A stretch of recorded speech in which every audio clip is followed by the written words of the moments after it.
All right, are we feeling inspired today? Picture this. During the Olympics, the torch is passed on from runner to runner as thousands of people cheer. That torch, that's not just metal and fire. It's actually a vessel containing decades of dreams, hopes, and perseverance. And it is also continuation of a shared dream. Now, I want you to think about a time when you had someone pass on that torch to you. Who was it? What passion did they ignite in you? I have been very lucky. I have been passed on many such torches during my lifetime. And I've also had the honor of passing on a few. With every torch that got passed on, what also got passed on are the lessons, passion, and purpose. That brings me to the idea that I want to share with you today. It is a simple and very revolutionary idea. That is, you do not need millions in funding or a Silicon Valley address to build a great venture. What you really need is the power of 3 M's: mission, machines, and mentors. Now, to truly understand that concept, I'll have to take you through my own story in 3 parts. But don't worry, it's not about me. It's about unlocking the potential that lies within each of you. My name is Deepti Pahwa, and I joined Stanford LEAD program about 6 years back. And the first part of my story is about curiosity and finding a gap to fill. I was not an innovator or an entrepreneur. I was just plain, simple, curious. The ideas about innovation, for the first time when I learned them here, they excited me, inspired me, but I have to say they were also very intimidating. The 2 courses I took on design thinking and design for disruption, they completely changed my worldview. I realized you could see possibilities in any problem. I saw a new way of looking at opportunities. But what lit a fire in me were actually the ideas about startups and about people who saw a gap in the world and they decided to fill it. I was also fortunate enough, once I finished my LEAD program, I was invited to be a coach in a couple of courses, and that had a shift in my perspective because I saw as a coach, working with hundreds of leaders, that almost every person that I worked with had the potential to create innovations that could be a viable venture. But there was something that also disappointed me because when these courses ended, most of those projects were just forgotten. And that's when a few of us got together to build something where these ideas could live and thrive. We called it LISA, the Lead Incubator and Startup Accelerator. What happened next was magical. I believe that LISA became a movement. We had 200 plus startups from 38 countries, a massive community. However, what I could not understand was what created that magic. The second part of my story is about seeing entrepreneurship from the lens of machines. Did you know that the printing press unexpectedly transformed society in a very big way?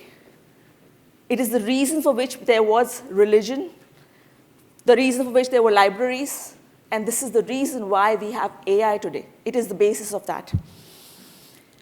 Such technical innovations have always intrigued me, and I was curious about these innovations transforming society.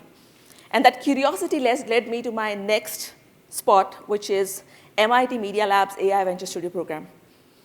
Here, the focus was laser sharp, emerging technologies, AI in particular. And I learned about technology and what it can do in today's age.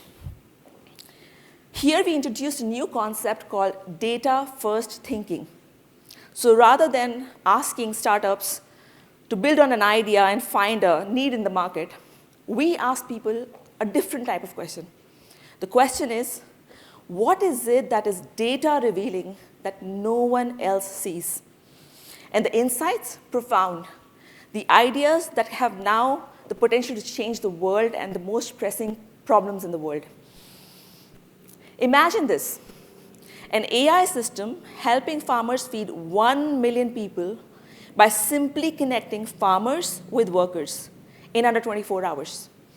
This is an idea that came to our class where the founder started to work on data analysis, and what he found out was astonishing.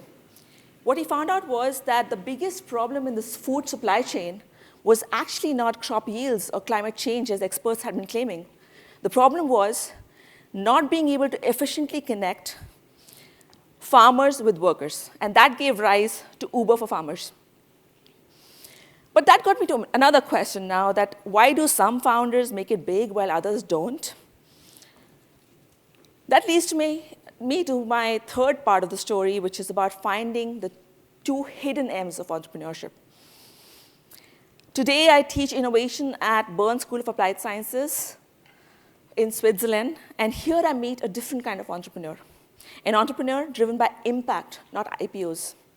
Here I see people building ideas which are somewhat similar to how people thought about back in the times. For example, Edwin Armstrong, who first built the full-scale FM in 1939 at his own cost of $300,000, even when experts thought that this innovation was not possible. He did it because he was on a mission. So I have been meeting a lot of founders who are working on their mission to make mental health platforms more accessible, to predict crop yields so that they can address the food security in the world. So they're all on a mission today. And that time, when I was discussing this in my class, I had my epiphany. I realized that what was magical about Lisa was about our mission, our why. We were not there to build yet another unicorn creating incubator. What we really wanted to build was actually a place, a community, where the wisdom of ventures could be passed on, where everyone had a role to play, to teach and to learn, to inspire and be inspired. And that's why we put mentorship at the heart of our ecosystem. We knew that mentorship is not about hierarchy, it's about perspective. And in a world of building ventures, that perspective is priceless. I still remember one of our Lisa startups who's building a human mini heart, functional mini heart in a lab. His technology is incredible. The mission is groundbreaking. They really want to kind of create ideas about heart diseases that could not be solved until now. However, one day before the pitch fest, the guy comes to me and says, Deepti, I just don't know how to tell my story. And that's when our amazing story mentor stepped in and helped him give an amazing pitch the next day, and he became the winner of the pitch fest. And now he's on a spree of funding and partnerships. The lesson was clear. No one succeeds alone.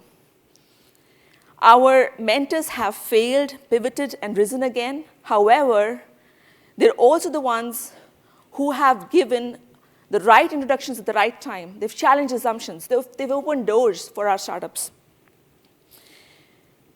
The Bill Gates also had Warren Buffett, as you know it, so no one succeeds alone.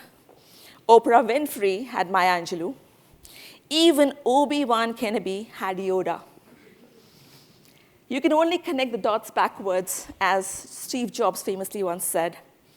So during my time at Stanford Lead and also now at BFH, I learned about mission. That is, if you have an idea that is paired with action and purpose, it has the capacity to change lives, organizations, and the world.